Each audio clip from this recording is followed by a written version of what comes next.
డీమార్ట్కి నేను యాక్చువల్గా అయితే ఎగ్స్ బాయిల్ చేసుకునేది కొనుక్కుందాం అని చెప్పి అయితే వెళ్ళాను. హాస్టల్లో ఉంటాను కదా, కానీ అక్కడ ఇంకా కర్రీస్ చేసుకోవడానికి కూడా యూజ్ అవుతుంది అని చెప్పేసి ఒక ప్యాన్ అయితే తీసుకుందాం అని చెప్పి ఆ ప్యాన్స్ దగ్గర అయితే చూస్తున్నాను. ఏదైతే కొందామని వెళ్ళానో అది తీసుకోకుండా రిమైనింగ్ అన్నీ అయితే కొన్నాను. ఎగ్ బాయిల్ చేసేది అయితే తీసుకోలేదు.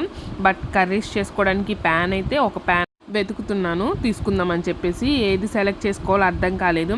ఫైనల్గా మనం ఎన్ని చూసినా కూడా ఫస్ట్ మనకి ఏదైతే నచ్చుతుందో లాస్ట్లో ఇంకా అదే తీసుకుంటాం. నేను ఫస్ట్ నాకు ఏదైతే నచ్చిందో అన్ని చూసినా కూడా ఫస్ట్ చూసిన దాన్ని అయితేనే నేను తీసాను. ఇవన్నీ ఎందుకంటే మా హాస్టల్ అయితే సెల్ఫ్ కుకింగ్ ఉండింది.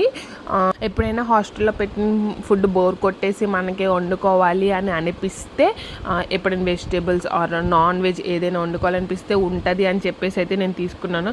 యాక్చువల్గా నేను హాస్టల్లో ఫుడ్ కన్నా కూడా నేనే ఎక్కువ వండుకొని తింటాను.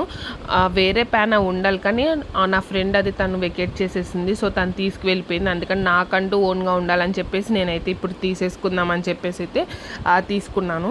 పద్దాక హాస్టల్లో ఫుడ్ అయితే తినలేం కదా, ఇంకా ఇక్కడ వచ్చేసి లంచ్ బాక్స్ పెట్టుకోవడానికి బాగుంది కదా అని చెప్పేసి అయితే చూస్తున్నాను.